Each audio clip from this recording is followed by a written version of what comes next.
मध्ये नका येऊ. Thank you, sir.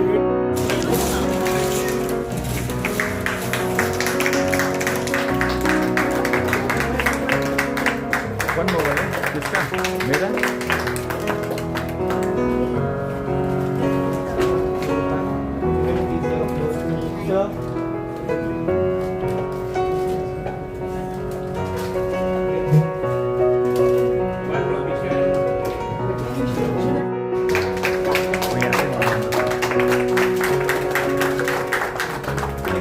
Please wait. Hold. Just a second. Hold on, sir. Sir, look at your everyone. Sir, everyone here. Yes, thank you.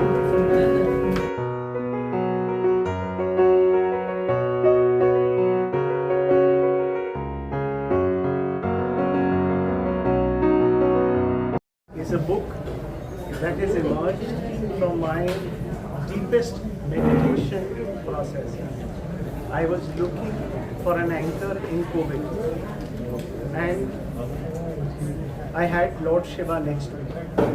During the process of meditation, I realized that when you are meditating, it is said that your thoughts, when they come, you let them flow, so you can be at peace.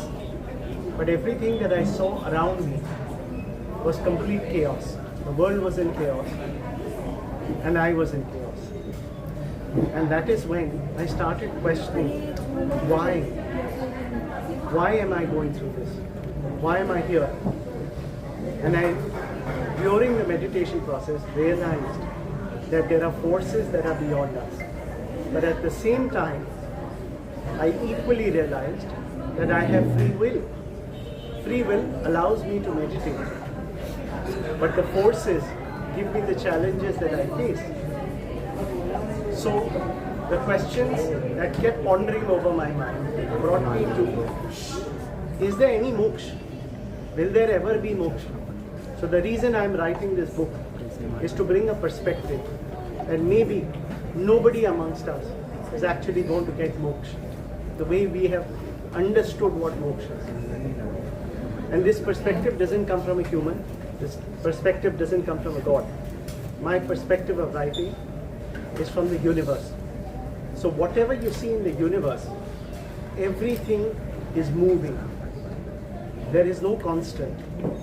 The earth, the sun, the entire universe is expanding all the time. Then why is there a reason for us to believe that stillness or calm is the ultimate? There must be motion. And the way I wrote this book was, when the universe looked at all of this, he said, why should I put you in stagnation? Why should you be calm?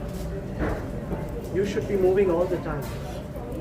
Every time a human doesn't move, or every time our life becomes stagnant, that's when the universe intervenes. And the universe plays its game for us to do what we are supposed to do, because at the end of it, when we move, that contributes to the universe. So every lifetime that you get through, you're going to come back here to finish your karmas, because the universe will never let you stop. The boundaries of the universe are not something you and I can imagine, and it is a continuously moving universe. Let me tell you one or two characters of the book, and I will not reveal all of it. One of the characters which is very close to me is a character called Avi. And Avi is a character who's got a little bit of a bipolar or schizophrenic mentality. Since childhood, it took a lot of time for his parents to recognize probably there's something wrong with him. And that character had a very, very strong challenge. He had another human being or a power that he was dealing with within himself. And ultimately, his entire goal was, how can he get rid of that? The only way he could get rid of that thing was if he was to become a better, stronger, more courageous person. He tried a lot. Even to the extent, I will give you a hint. You all know there are processes in Hinduism, Islam, Christianity, and he learnt about exorcism. And he realized that, maybe as a human, I can do something about it. So he does a self-exorcism, which is unheard of, where a person does self-exorcism. Of course, you have to read the book to see what happens at the end of it, because that will tell you that even if you have internal battles and you try to fight those battles, what will the end be? So I hope that this book is able to give people a newer perspective. Let's live the new moksha, which is living today. Let's live it as a now. Let's live it in the way it exists, in the chaos. And today's world is in utter chaos. You're seeing wars across the world. You're seeing difficulties in everyone's life. And everyone is trying to escape it. Somebody wants money to be able to solve a problem. Somebody wants fame to be able to get attention. Somebody wants happiness to get away from the rest of the world. But it will not last, because the universe is not designed for that. The universe will ensure that you continue and the cycle continues. So what you don't have, you may want. And once you have it, the universe will nudge you for what next you need.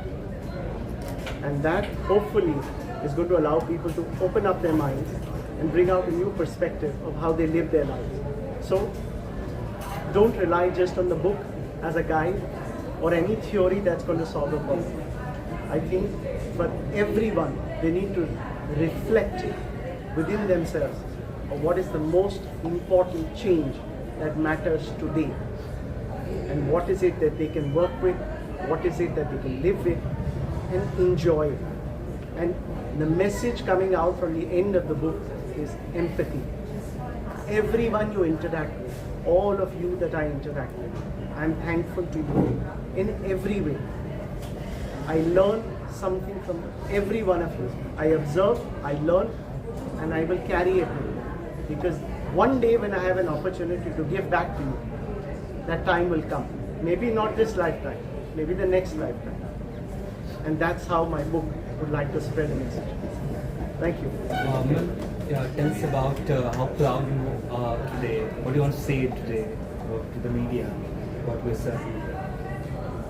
Actually, when you think about your son going into a very philosophical, spiritual sort of understanding, it is very heartening.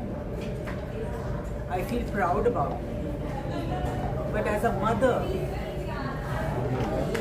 there is a concern. And that concern lies with the fact that when you are into that journey, like I held his hand when he was a child, I want to continue holding his hand in this journey and not let go. And that's a typical thing for a mother. But one understanding that is there and we both agree to is this is only one life and we have to move on. And we are souls that came together for a purpose. I don't know what the future holds for us, but the constant movement will continue and this soul will constantly be standing behind. Thank you. Thank you.